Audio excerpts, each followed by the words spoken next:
নমস্কার দিদি, আপনি কোথা থেকে এসেছেন? রানাঘাট থেকে।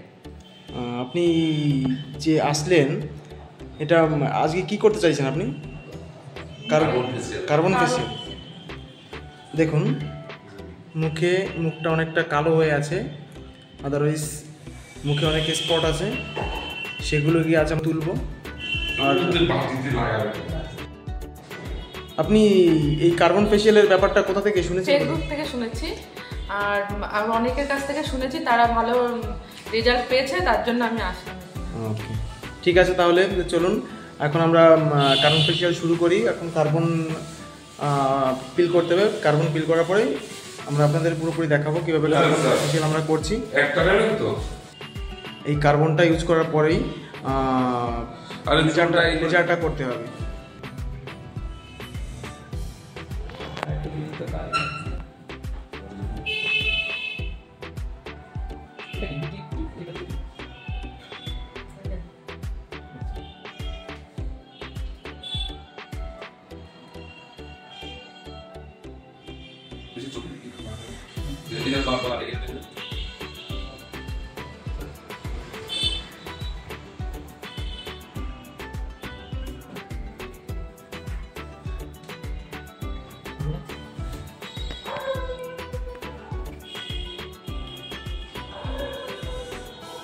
ছোটটা নিয়ে জানলাম, ছোটই হয়ে যাবে, ছোটই নিয়ে করে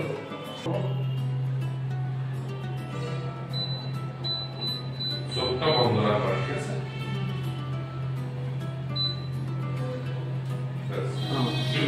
আমরা এখন এই দিদিভাইকে কার্বন ফেসিয়াল করব। তিনি রানাঘাট থেকে এসেছেন অনেক খবর পেয়ে, আমার কথা শুনে। তো দেখা যাক, আমরা চেষ্টা করি কতটা কি ফর্সা করা যায়। যদি লাগলে বলবেন, হ্যাঁ, একটুখানি ছটছট করে লাগতে পারে। দেখুন এখানে বড্ড মশা, বুঝলেন? ব্যথা লাগছে না তো? Very good. এই আমার চশমা দে।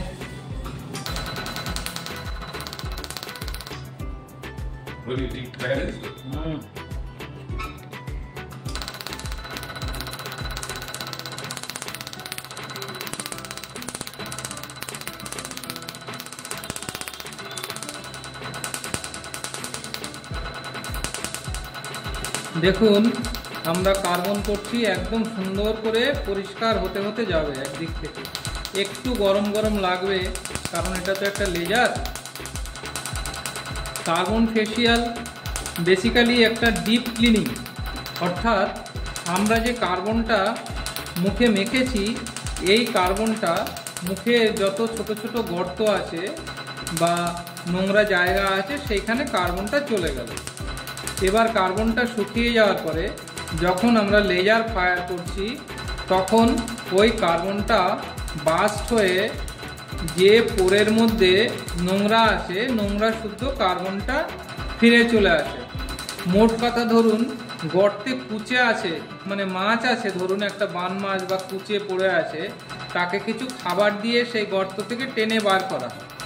এটা হচ্ছে মূল সিস্টেম। মানে আপনি যদি মাইক্রো লেভেলে ভাবেন, তাহলে ভাববেন ডিনামাইট দিয়ে পাথর ফাটানোর মতো।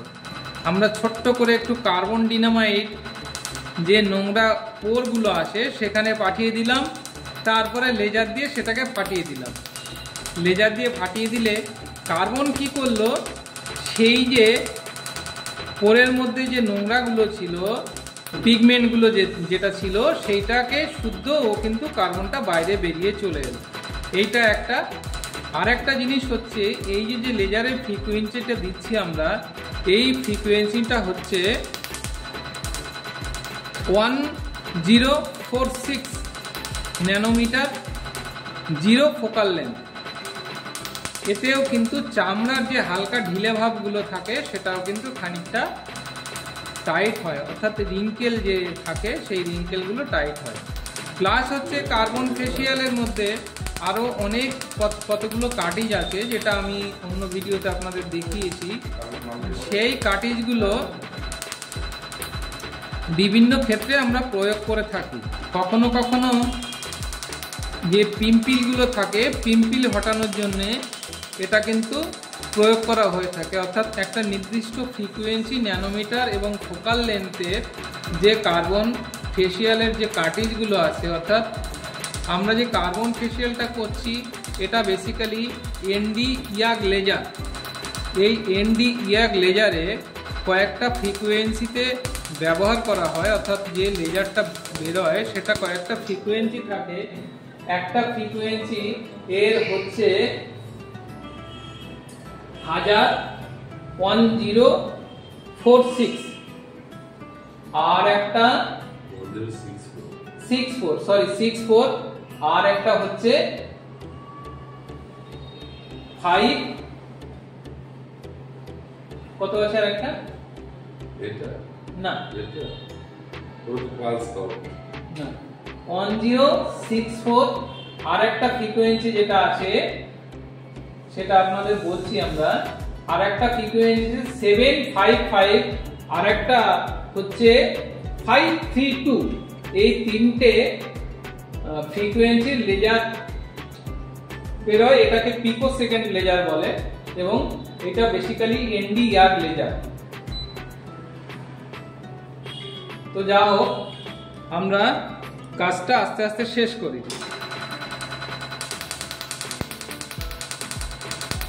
একটা জিনিস সবসময় মাথায় রাখতে হবে, লেজার ইউজ করার সময়ে সবসময় কিন্তু একটা কালো চশমা ব্যবহার করতে হবে, কারণ এই কালো চশমাটা চোখের জন্যে প্রোটেকশনের কাজ করে। কারণ লেজার চোখের ক্ষেত্রে এই যে লেজার, যে ফ্রিকোয়েন্সি লেজারটা, এটা চোখের জন্যে কিন্তু ক্ষতিকারক, অর্থাৎ ডাইরেক্ট লেজার রেটা যদি চোখে লাগে তাহলে কিন্তু চোখটা পার্মানেন্ট ড্যামেজ হতে পারে। তার জন্যে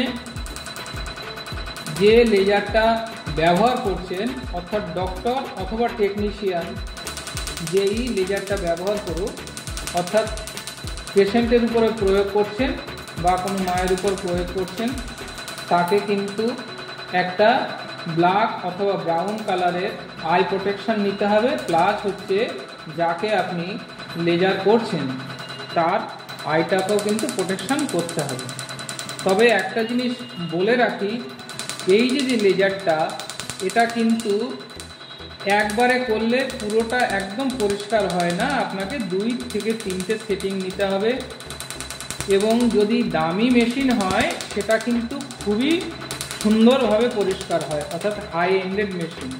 এখন কিছু মেশিন যেগুলো সাধারণত পার্লারগুলোয় ব্যবহার করা হয়, সেটা অত্যন্ত কম দামের মেশিন ব্যবহার করা হয়। তো সেই সব মেশিনে কাজ করে না সেটা আমি বলবো না, তবে সেইভাবে কিন্তু কাজ করে না। আমরা যে মেশিনটা ব্যবহার করি এটা হচ্ছে জেনোলেক্স কোম্পানির অরিজিনাল মেশিন, বেশ দামি মেশিন। দামটা আমি এখন বলছি না, কারণ বিভিন্ন কোম্পানি বিভিন্ন দামে বিক্রি করে বিভিন্ন লোকের কাছে, তো দামটা আমি ওই জন্য ডিসকাস করছি না।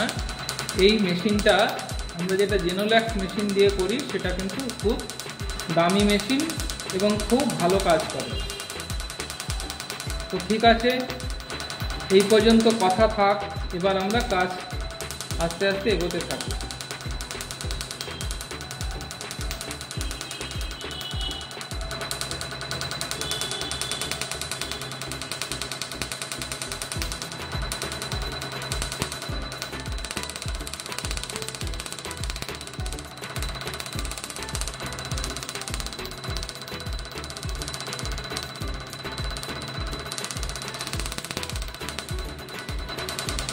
এইখানে না অনেক গর্ত মতো হয়ে যায়, মাঝে মাঝে সাদা সাদা আঁশ মতো বেরোয়, তাই তো দিদি? চাপ দেবে।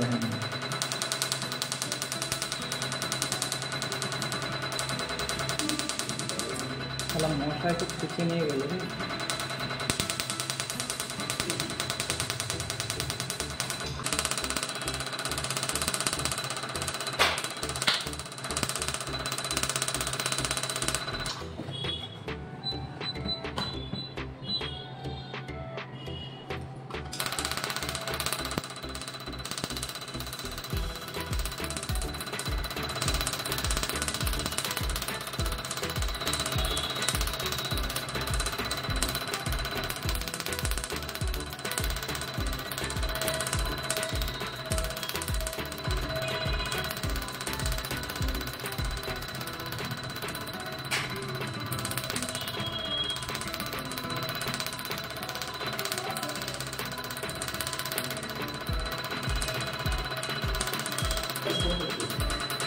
দিদি লাগছে না একটু ওদিকে কাটবে ওদিকে ওদিকে মুখটা করেন মানে এই পাশটায় দেবেন একটু আসে মুখে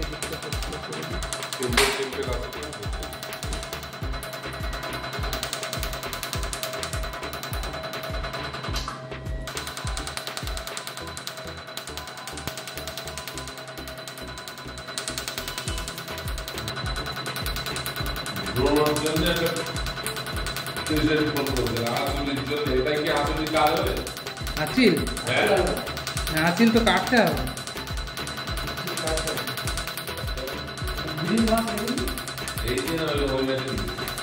আলাদা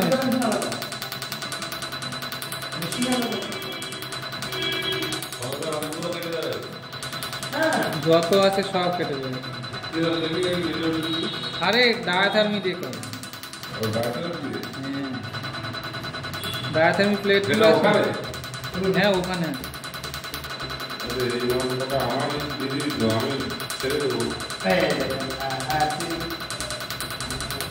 ফেসবুক থেকে নিয়ে যান না কে বারণ করবে ফেসবুকে চলে যান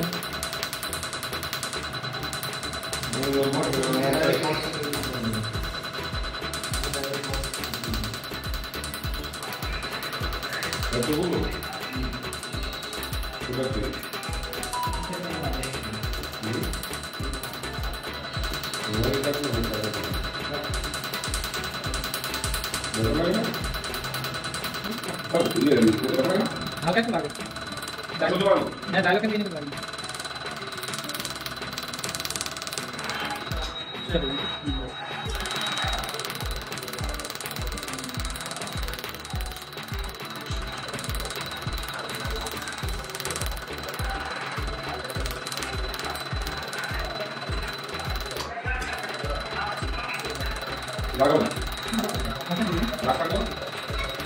দেখো বন্ধ করে রাখতে থাকবে প্রথম ট্রেনিং করতে হবে দ্বিতীয় ট্রেনিং আগে করবে দেখো বন্ধ করে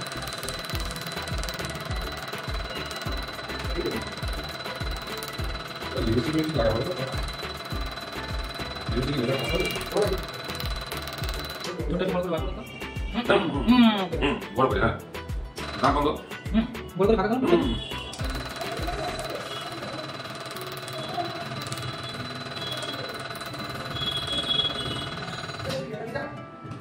বন্ধ আছে কি করতে গাড়ি আছে